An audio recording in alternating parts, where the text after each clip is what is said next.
This November, Orange County voters will consider a proposed 1% local sales tax for school facility projects. 1% means an additional 10 cents on a $10 taxable purchase, 50 cents on a $50 taxable purchase, or $1 on a $100 taxable purchase.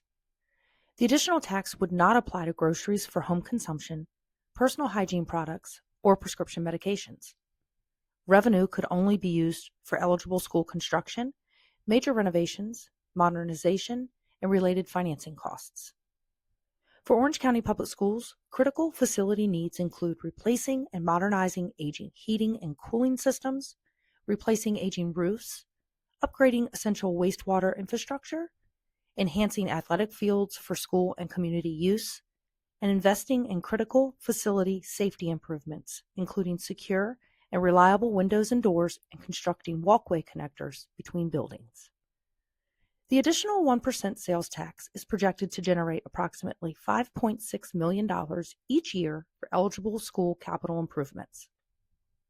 And because it is a sales tax, taxable purchases made by both residents and visitors would contribute.